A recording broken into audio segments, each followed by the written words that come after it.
Madame, Monsieur, bonsoir. Voici les titres de l'actualité de ce mercredi 19 juillet. La réunion de la dernière chance pour les salariés de l'usine Celatex de Givet. Le dialogue a repris dans les Ardennes à la recherche d'une solution pour les 153 salariés de l'usine en liquidation judiciaire. Dramatique accident dans un poste de police d'un quartier de Lille. Un adjoint de sécurité est mortellement blessé par l'arme d'un de ses collègues. Le tir serait accidentel, un accident qui relance les interrogations sur la fiabilité des armes qu'utilise la police. Le divorce est consommé entre Charles Pasqua et Philippe de Villiers. Ce dernier démissionne de son poste de vice-président du RPF pour créer une confédération souverainiste à l'automne. Les rumeurs alarmistes se multiplient autour de Camp David sur un départ du Premier ministre israélien. Bill Clinton diffère son voyage pour le sommet du G8 dans l'espoir de trouver une porte de sortie. Et puis cet exploit d'une athlète malvoyante américaine. Elle obtient son billet pour les Jeux de Sydney en se qualifiant sur 1500 mètres malgré son handicap. Mais partons tout de suite pour Givet. Le dialogue vient de reprendre à la préfecture des Ardennes avec cette fois-ci des représentants du cabinet de Martine Aubry. À l'usine Celatex et dans toute la ville de Givet, c'était l'attente et l'espoir toute la journée. Le reportage sur place d'Émilie Lançon et de Blaise Grenier. Ça va Marisette? Certains essaient encore de garder le moral. Pourtant, l'angoisse est bien là. Une angoisse que l'on cherche à taire et qui nous la gorge. Tous pensent à la même chose. Et si les négociations échouaient? Il faudrait mieux qu'il y ait quelque chose qui se passe, qu'il y ait des réponses concrètes, moi je vous le dis. Hein. Parce que c'est comme on a dit, il y a des gens on les retient, il y en a on les retient, mais là on ne pourra plus les retenir. Hein. Parce que l'usine c'est une bombe. Hein. Il y a même des trucs qui sont sortis hors de l'usine pour pouvoir faire sauter tout. Hein. Là, il n'y aura qu'une seule personne qui s'occupera de ce qu'il y a à faire. Les syndicats ont demandé aux habitants de Givet de venir les soutenir cet après-midi en se rassemblant devant l'usine. Rares sont ceux qui ont fait le déplacement. Je suis commerçant à Givet, automatiquement ça nous touche indirectement et directement. C'est-à-dire Si les usines ferment, automatiquement les gens sont obligés de s'en aller. Et ce n'est jamais bon. Moi personnellement, dès que je pourrais, je partirais parce que je sais qu'ici, il n'y a rien pour moi. Il y a tout qui ferme de toute façon. Et pourtant, il fut un temps où l'usine tournait bien. Adèle et son mari ont acheté leur maison à Celatex en 1937. Lui y a fait toute sa carrière. Aujourd'hui, ils sont désespérés de voir que les choses vont aussi mal et que certains veulent tout faire sauter. Je les comprends, mais d'aller trop loin, hein, c'est difficile aussi. Malgré que j'ai des enfants qui y sont. Elle est violente. Non, je crois que ça n'amène jamais rien de bon. Et avant tout, pour vous remercier de la sympathie que vous nous témoignez aujourd'hui en étant là. À l'usine, on attend toujours le retour des délégués syndicaux. Chacun espère que cette fois, ils viendront annoncer de bonnes nouvelles. Et nous rejoignons Yasmina Farber à Charleville-Mézières. Yasmina, on sait que les salariés licenciés réclament des mesures de reclassement et une prime de licenciement de 150 000 francs. Autant de choses qui leur ont été refusées lundi dernier. Alors, quelle est l'ambiance pour ces nouvelles négociations qui débutent ? L'ambiance, en tout cas, du côté des représentants de Celatex, vous en doutez, reste très déterminée, mais peut-être un peu plus détendue. Les négociations ont débuté à 18 h. En présence du préfet des Ardennes, mais aussi fait nouveau de 2 conseillers techniques du ministère de l'Emploi. Hier, vous savez que Martine Aubry avait déclaré que le désespoir des hommes méritait d'être entendu. Alors cette petite phrase pour les représentants syndicaux, eh bien c'est le signe d'un apaisement, c'est peut-être le signe que ces négociations vont aboutir. Ils savent qu'il faut trouver une solution ce soir.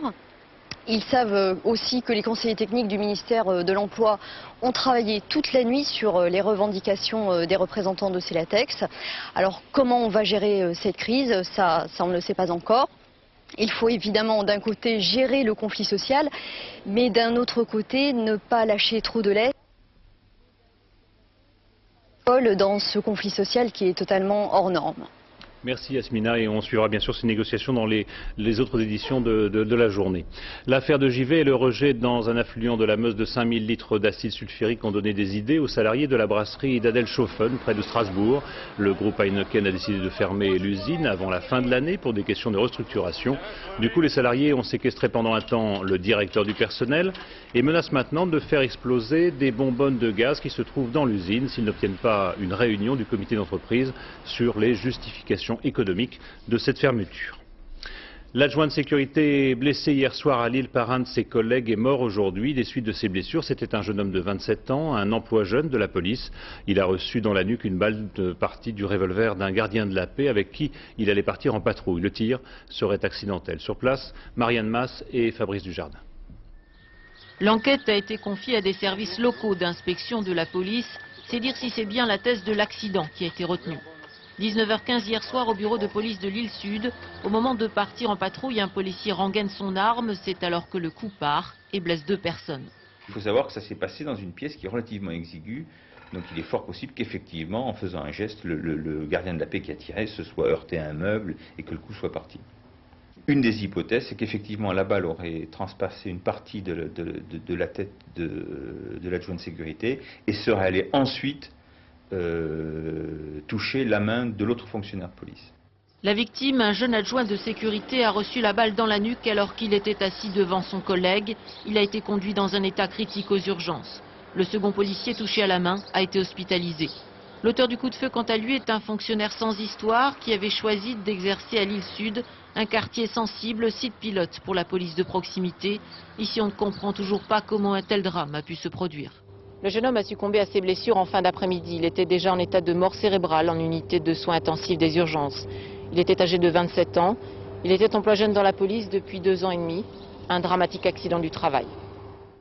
Cet accident relance les interrogations sur la fiabilité des armes utilisées par la police.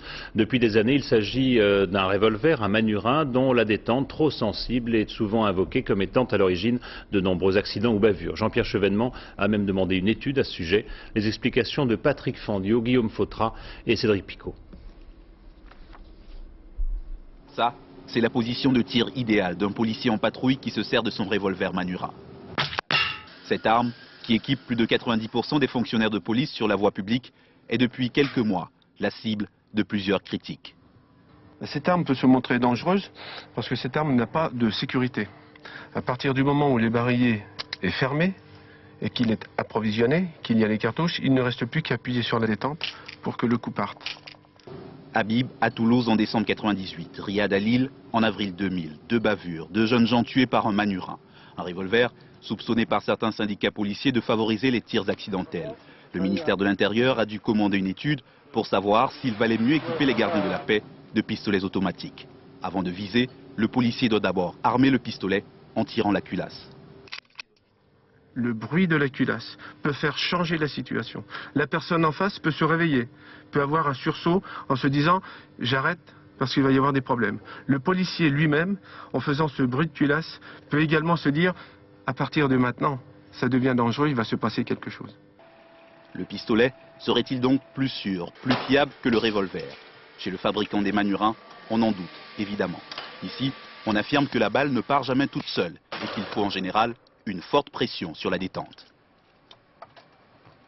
Pour le faire actionner le chien, si vous voulez, qui fait partir le coup, il faut exercer sur la détente une pression qui va entre 4,5 kg et 5 kg. 5,5 kg. Voilà la pression qu'il faut. Quelle que soit l'arme, les syndicats réclament beaucoup plus d'heures de formation au tir pour les policiers qui interviennent sur la voie publique. L'actualité politique, c'est d'abord ce divorce consommé entre Philippe de Villiers et Charles Pasqua. Les 2 hommes se partageaient la direction du RPF, mais le conflit couvait depuis des mois et ce fauteuil pour 2 s'est avéré trop étroit. Philippe de Villiers démissionne donc de son poste de vice-président. Jean-Baptiste Prédali. Un couple politique peut-être, mais un couple aux relations tumultueuses.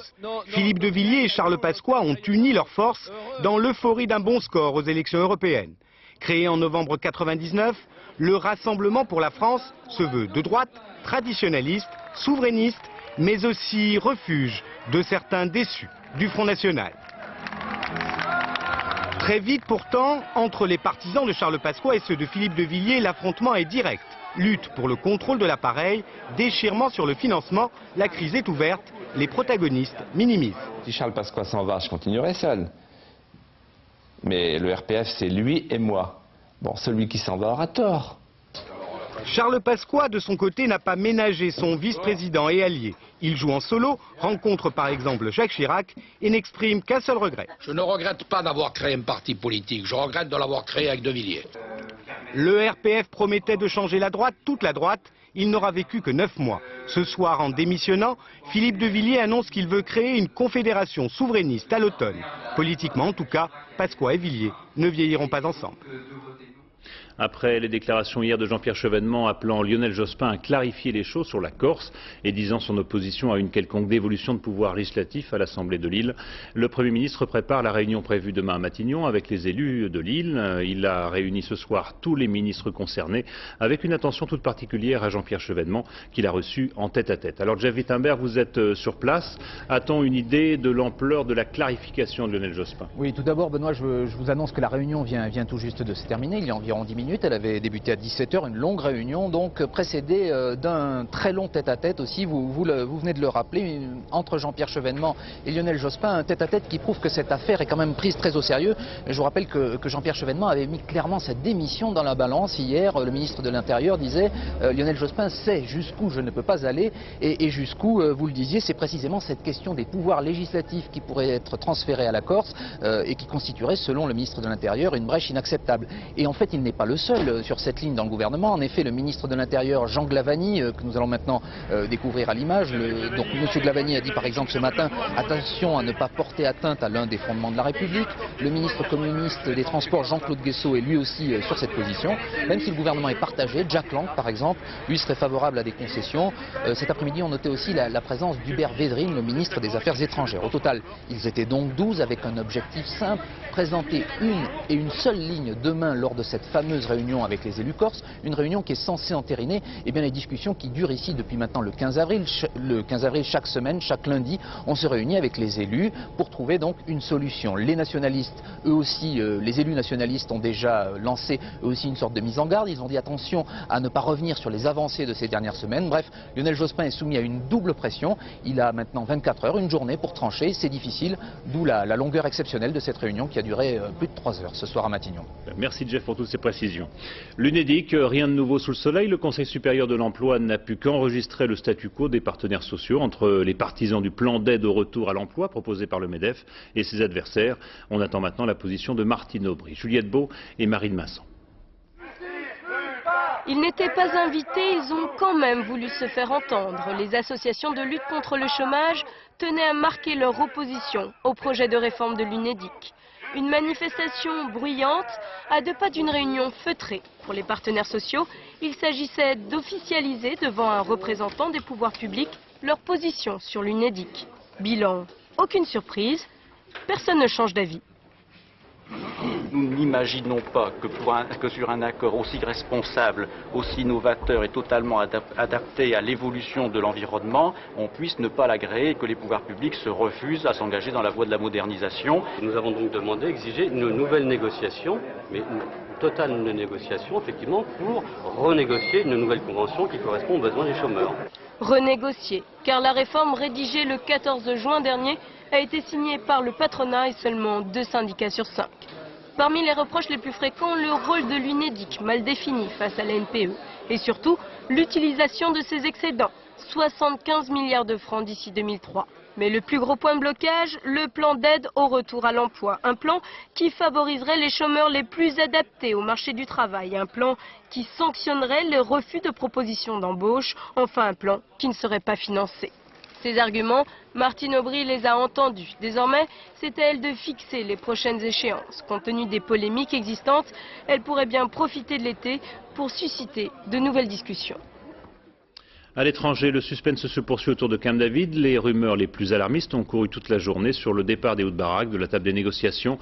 Alors avant de retrouver Charles Anderlin sur place à Camp David pour faire le point sur ces négociations, voyons d'abord comment en Israël et dans les territoires palestiniens, chacun se prépare à toute éventualité. Gérard Crisbeck. Aucune colombe n'est encore venue apaiser les tensions à la frontière entre Israël et Gaza. Bien au contraire, des renforts israéliens sont arrivés aujourd'hui en prévision du pire. Des chars, des armes lourdes, car si la guerre reprend, ce ne sera pas seulement l'intifada, c'est-à-dire la guerre des pierres.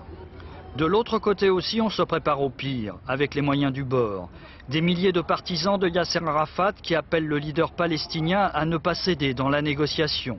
Une manifestation armée, ce qui n'est pas courant, et montre la détermination des Palestiniens, mais aussi des Palestiniennes, pour obtenir un État et une capitale, Jérusalem. La guerre, on l'enseigne aussi aux enfants, comme on l'a appris à leur âge, au contact des parents, car ici on se bat depuis un demi-siècle. Et on se bat surtout pour Jérusalem, capitale des 3 religions du livre, juive, chrétienne, musulmane, annexée par Israël et que les Palestiniens revendiquent également. Le choc de 2 logiques qui risque à tout moment de faire capoter la négociation actuelle à Camp David. Et pour renforcer ce pessimisme ambiant, le Parlement israélien a adopté aujourd'hui 3 propositions de loi présentées par la droite visant à exiger une majorité spéciale en cas d'accord à Camp David. À croire que seul un miracle peut encore sauver la paix. Alors Charles Anderlin, vous êtes sur place. Est-ce qu'il y a un miracle? Est-ce que la paix peut être sauvée encore maintenant? Écoutez, c'est certainement l'objectif de Bill Clinton. En tout cas, les porte-paroles israéliens affirment qu'Ehud Barak est prêt à partir. Les journalistes israéliens qui doivent rentrer avec lui dans son avion ont été priés de préparer leurs bagages. Mais le porte-parole de la Maison-Blanche affirme que jusqu'à présent, ni Yasser Arafat ni Ehud Barak n'ont indiqué qu'ils allaient quitter le sommet. Mais les 2 leaders, Ehud Barak et Yasser Arafat, ont chacun envoyé une lettre à Bill Clinton s'accusant mutuellement de l'échec du sommet. Et puis si vous permettez peut-être une histoire qui nous vient de sources palestiniennes.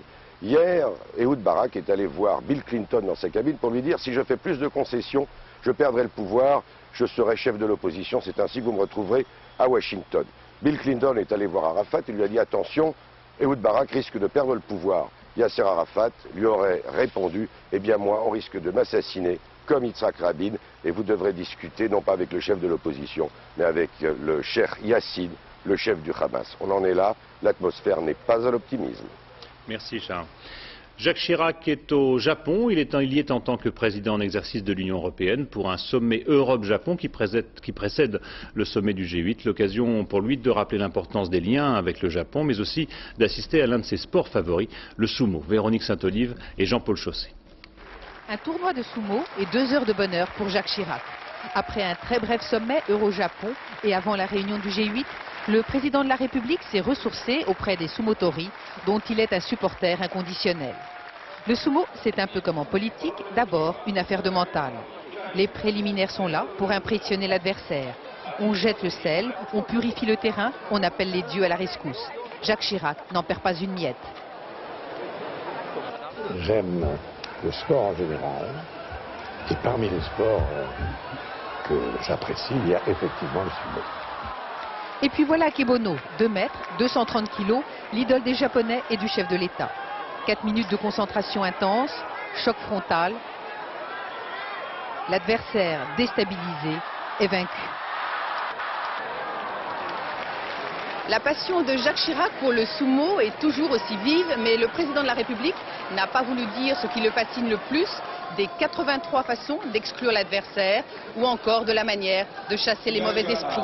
Et puis en fin d'après-midi, le président de la République a retrouvé auprès des plus grands chefs d'entreprise japonais le discours et les accents de premier VRP de la France. Oubliez la force du combat, il s'agissait dans cette enceinte de convaincre et de séduire. Sur l'île de Jolo, la situation paraît relativement confuse. Toute la journée, les autorités philippines ont annoncé la libération de 7 otages malaisiens. Mais celle-ci ne s'est pas faite, semble-t-il, à cause d'une coupure d'électricité qui a empêché toute communication avec les ravisseurs. 38 personnes sont toujours détenues, dont 6 Français, parmi lesquels Maryse Burgot, Jean-Jacques Le Carrec et Roland Madura, nos camarades. En Espagne, la campagne de violence déclenchée par l'ETA se poursuit, avec tout d'abord l'explosion d'une bombe la nuit dernière à Vitoria, heureusement sans faire de blessés, et puis un miracle un peu plus tard à Malaga, dans le sud du pays, quand un député du Parti socialiste a découvert une bombe ventouse sous sa voiture. Il était déjà à bord avec sa femme et sa fille quand il a entendu un bruit suspect en démarrant. C'était le mécanisme de la bombe qui était défectueux. L'entrée en bourse de Wanadoo, un succès pour la filiale Internet de France Télécom, compte tenu du contexte boursier relativement morose ces dernières semaines pour l'introduction en bourse de ce genre de valeur. David Boéry, Éric Mézy et Luc Bachofen. Alors tu achètes 100 000 Wanadoo. Tout le monde veut en acheter. 22,60 maximum. Dès l'ouverture, le titre Wanadoo gagne plus de 10%. En quelques minutes, près de 8 millions d'actions vont changer de main. Dans cette salle de marché, les ordres d'achat viennent de toute l'Europe. Ces dernières semaines, les marchés n'étaient pas franchement euphoriques, mais la filiale de France Télécom, spécialisée dans l'Internet et le commerce électronique, était très séduisante. Oui, allô ? C'est la preuve que le prix proposé, 19 €, était attractif. Nous notons beaucoup d'intérêt de la part des investisseurs institutionnels qui profitent de ces niveaux-là pour renforcer leur ligne. En clair, les investisseurs sont persuadés qu'à ce prix, Wanadoo est une bonne affaire, avec à la clé de belles plus-values. Des perspectives réjouissantes entretenues par le discours pour le moins enthousiaste de France Télécom. C'est une société qui est très carrée, qui est une société industrielle, très bien positionnée sur ses métiers, avec une part de marché très forte dans le pays, 40% de part de marché sur l'accès. Dans le métier de l'audience, on a des chiffres qui sont tout à fait exceptionnels. Nous sommes numéro 1 de l'audience Internet en France, donc ceci rassure. Autre argument de poids pour les actionnaires, Wanadoo dégage des bénéfices, avec une activité très lucrative, les annuaires. Les pages jaunes représentent aujourd'hui 85% du chiffre d'affaires. L'entrée en bourse de Wanadoo, un test concluant en attendant la prochaine opération, la mise sur le marché de ses activités dans le téléphone mobile. Elle est prévue pour le premier trimestre 2001. Le métropolitain fait un beau centenaire. C'est 200 km de ligne, c'est 372 stations et c'est 4 millions de voyageurs par jour. Il illustre son succès. Le métro est devenu indissociable de la capitale, au même titre que la Tour Eiffel ou l'Arc de Triomphe. Pourtant, son inauguration, le 19 juillet 1900, s'était faite dans la plus totale indifférence. Peggy Leroy et Jean-François Monnier. Tel un carrosse mécanique, le Sprague Thomson en bois trône au milieu de l'exposition du centenaire. Autour de ce tout premier métro, des messages rappellent les controverses qui ont accompagné sa mise en route. Malgré la polémique, les travaux commencent en 1898, dirigés par Fulgence Bienvenu. Les tunnels se creusent, mais personne ne parie sur un succès. Disons qu'il y avait une petite réticence, parce que, 1, descendre sous terre, 2, monter dans des véhicules qui étaient mus par l'électricité. L'électricité, c'était tout à fait inconnu. L'électricité, c'était le feu, c'était... Bon. Mais très rapidement, ils se sont rendus compte du caractère pratique de ce transport en commun. Hein. On pouvait traverser Paris, donc 10 km en une demi-heure, en gros, alors qu'avec des omnibus tirés par des chevaux, il fallait le triple, 1h30. Dès les 6 premiers mois, 17 millions de curieux vont s'entasser dans les couloirs souterrains. En 1935, toutes les lignes sont construites. Le sol de Paris est déjà un vrai gruyère. Il est traversé par les Sprague Thomson, d'abord en bois, puis en acier. Une machine qui a marqué des générations entières de conducteurs. On la sentait vraiment, cette machine. On la sentait. D'ailleurs, quand on ne la sentait pas, ça posait des gros problèmes. C'est-à-dire qu'on ne s'arrêtait pas exactement où il fallait, où on enrayait les roues, donc on patinait, on glissait, ce qui donnait des problèmes assez complexes. Derrière le conducteur, il y avait le chef de train chargé de fermer les portes, sans oublier de saluer le poinçonneur de la station. Il faisait 5000 trous chacun. Donc ça faisait quand même pas mal de monde. Hein. Alors c'est vrai qu'il y a des moments dans la matinée, on poinçonnait un petit peu n'importe quoi, il faut le reconnaître. En 73, fini les confettis, place aux portillons et aux portes automatiques. Le métro change de visage avec l'arrivée en 56 des premières rames à pneus.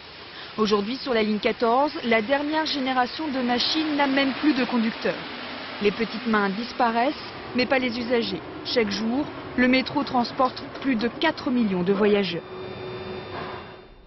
Après le drame du Drac dans l'Isère en décembre 1995, ce lâcher d'eau d'un barrage qui avait coûté la vie à 6 enfants et à leur accompagnatrice, EDF a mis en place une campagne de sensibilisation multipliant les appels à la prudence. Après l'oignon en Savoie, le reportage de Romuald de Bonan et de Pierre Moscovitch. Le début de l'été et l'arrivée des touristes dans les montagnes de la Vanoise. Pour ces agents d'EDF, une mission sensible va commencer. Ok, donc les filles, aujourd'hui, lâchez d'eau à la prise d'eau de l'Yerre. Donc par rapport à ce que vous m'avez dit tout à l'heure, par rapport au monde, etc. Donc vous promenez sur le sentier auprès des touristes. Aux côtés de ces techniciens d'EDF, Marianique et Vanessa. Ces deux étudiantes viennent d'être recrutées, tout comme 200 autres jeunes en France, pour veiller à la sécurité des vacanciers au bord des rivières et informer sur les risques liés au lâcher de barrages. Les gens doivent être informés. Nous, on ne savait pas. On se baladait en haut. On est venu dans ce joli coin pour un pique-nique. Un pique-nique qui aurait pu mal se terminer, car à n'importe quel moment, EDF peut être amené à libérer des tonnes d'eau. Au cours de ces lâchers d'eau, le débit d'un paisible ruisseau peut alors être multiplié par 100. Ils ne peuvent pas savoir qu'il y a une installation EDF en haut. Donc on a quand même des tracts et puis on a pas mal de matériel. Et on a surtout des photos entre le lâcher d'eau et après, donc qui sont quand même assez parlantes. Ultime procédure, mise en place par EDF, une première vague moins puissante, tel un coup de semonce, vient toujours prévenir de l'arrivée du lâcher d'eau. Nous vous en parlions hier, le patron de la célèbre paillote de la plage de Pamplonne, la Voile Rouge, a été relaxé. Il peut donc continuer à exploiter son établissement. Le préfet du Var, lui, peut maintenant faire appel de la décision du tribunal administratif. L'incident est rare, mais le fait qu'il ait pu être filmé est encore plus exceptionnel. Un surfeur en Afrique du Sud a été victime d'une attaque d'un grand requin blanc. Il a été grièvement blessé à la main, mais un amateur canadien a pu filmer la scène. Un document rarissime et très précieux pour les scientifiques qui s'intéressent au comportement de ce grand prédateur. Agnès Gardet et Christophe de Valambra. Le geste est élégant, la vague est belle. À East London, en Afrique du Sud, les surfeurs ont fait de l'océan Indien leur royaume, jusqu'à en oublier parfois les dangers. Ce jour-là, Shannon n'a rien vu arriver. L'attaque a duré quelques secondes à peine. D'un seul coup de mâchoire, le requin blanc a emporté planche et surfeurs au fond de l'eau pour un redoutable face-à-face. J'attendais une vague quand tout à coup un requin blanc de 4 mètres de long m'a attrapé. Après, je me suis retrouvé sous l'eau, nez à nez avec le requin, puis il m'a laissé partir et j'ai repris ma planche. Shannon, 15 ans, s'en sort avec une profonde morsure à la main droite. Un miracle. En moins de 5 ans, dans cette région d'Afrique du Sud, 3 surfeurs ont succombé aux attaques de requins. Fréquent, rappellent les spécialistes. Entre le surfeur allongé sur sa planche et le ventre blanc du phoque ou de la tortue, le requin, lui, ne fait aucune différence. Les requins sont des mangeurs d'otaries et de phoques, et donc il n'y a rien qui ressemble à plus à un phoque vu par-dessous et par un requin qui voit déjà très mal qu'un surfeur. Requin blanc, requin tigre, impressionnant mais presque inoffensif en réalité. Ils n'ont aucun a priori contre les hommes, ils les trouvent même fades et sans aucun goût.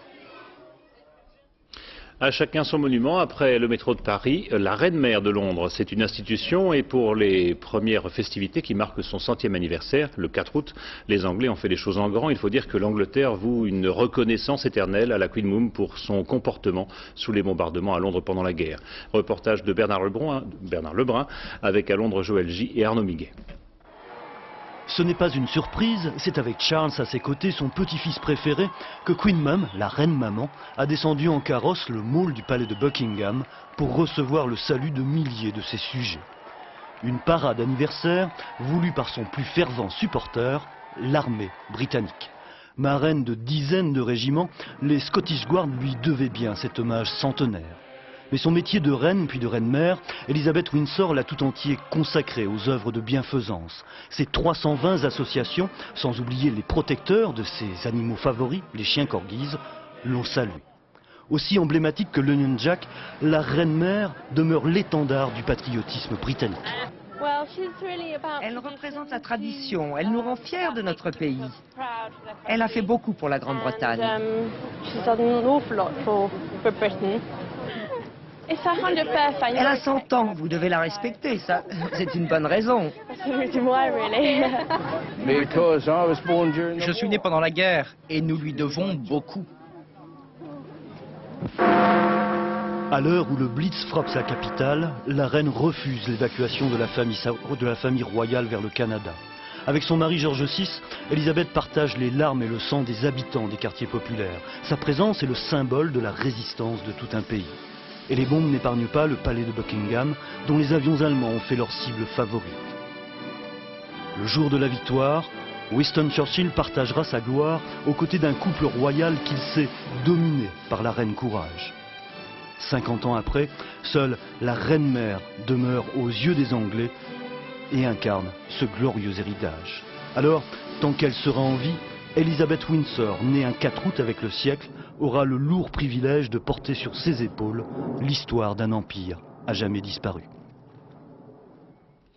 Le Tour de France, pas de changement pour cette 17e étape, presque touristique après les Alpes, entre Évian et Lausanne. Lance Armstrong conserve son maillot jaune, mais les abandons se multiplient. Après Marco Pantani hier, c'est Alex Zülle, le Suisse, qui a jeté l'éponge.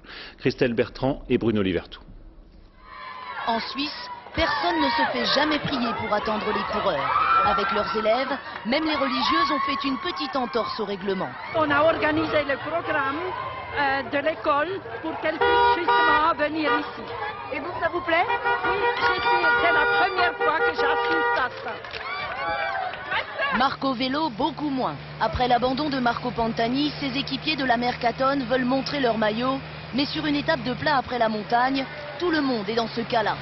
Vélo est avec Mangin et Lely, l'Italien de Cofidis est le premier à animer la journée. Derrière, le peloton est lancé à toute allure par l'équipe de Jan Ullrich. Pendant ce temps-là, le public continue sa quête, les objets publicitaires tombent du ciel et ce n'est pas tous les jours. Mais c'est bien, ça met un peu de la fête. Pour les 3 brebis échappées, la fête se termine à 12 km de l'arrivée. Lance Armstrong, le maillot jaune, accélère encore.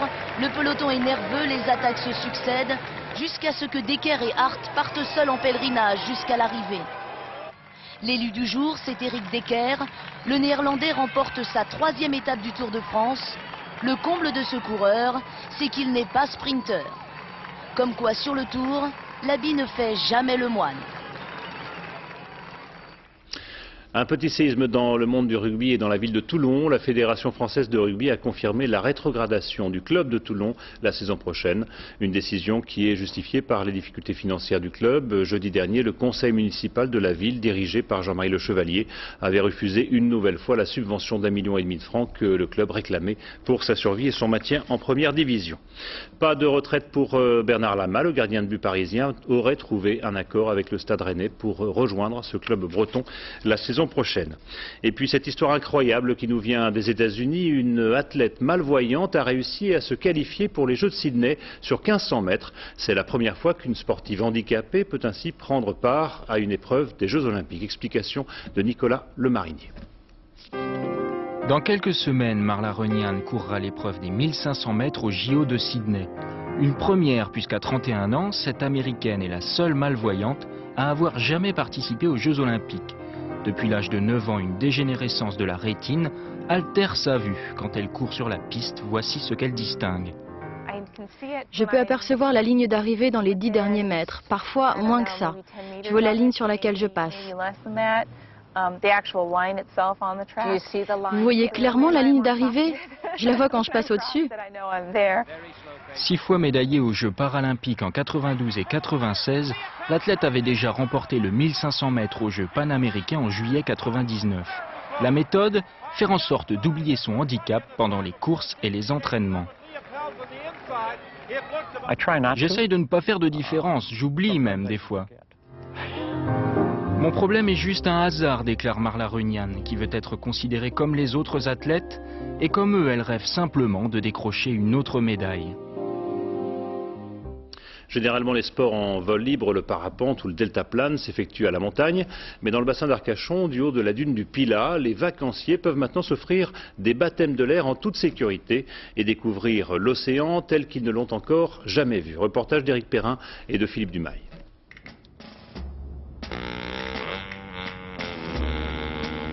Voler dans les eaux de l'océan, se baigner dans les cieux d'un bleu à l'autre, un voyage dans la dune. En quelques années, la dune du Pilat, la plus haute d'Europe, est devenue le rendez-vous d'été des amateurs de vol libre. Il y a le paysage, bien sûr, inégalable, mais aussi les conditions de vol, uniques. Le vent, qui vient de la mer, est comme soulevé par la dune, créant un ascenseur naturel. Cette ascendance, on avait un profit pour planer dedans, parce qu'en fait, une aile, parapente ou delta, ne fait que descendre. Parce qu'on n'a pas de moteur, donc on ne fait que descendre. Mais là, on descend dans une masse d'air qui monte plus vite que nous, on descend, ce qui fait qu'on peut rester des heures et des heures. Tant que le vent est favorable, on peut y rester des heures. De fait, le site est idéal pour les baptêmes de l'air. Inutile de courir du haut d'une montagne escarpée et de se jeter dans le vide, la peur au ventre. Ici, le vent qui caresse la dune vous hisse en douceur au-dessus du plancher des crabes.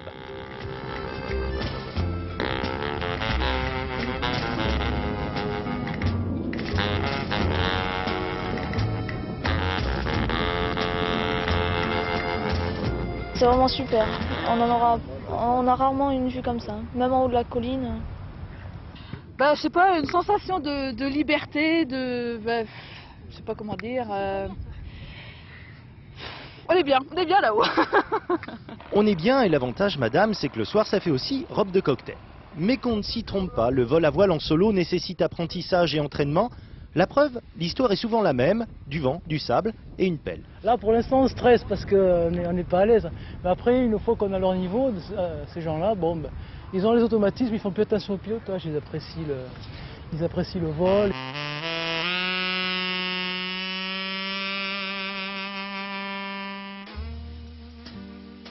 Accrocher son hamac au rayon du soleil, déposer un sourire dans l'azur, voler sur la dune est un moment inoubliable. Comme quoi, parfois, les plus beaux souvenirs de vacances, ça ne tient qu'à un fil. Voilà, c'est bientôt la fin de ce journal. Merci de l'avoir suivi. Je vous en rappelle les principales informations, à commencer par celle-ci. L'échec du sommet de Camp David entre Palestiniens et Israéliens. Selon Charles Anderlin, notre envoyé spécial, la délégation israélienne a décidé de se retirer de la table de négociation et de rentrer à Tel Aviv. Et puis le divorce consommé entre Charles Pasqua et Philippe de Villiers. Ce dernier démissionne de son poste de vice-président du RPF pour créer une confédération souverainiste à l'OTAN. Dans un instant, la météo, ce sera Isabelle Martinet. Demain, dans les 4 vérités, Françoise David reçoit José Rossi, président de l'Assemblée territoriale de Corse. À 13h, bien sûr, Carole Gessler et Rachid Arabe. Et j'aurai le plaisir de vous retrouver à 20h. Bonne soirée sur France 2.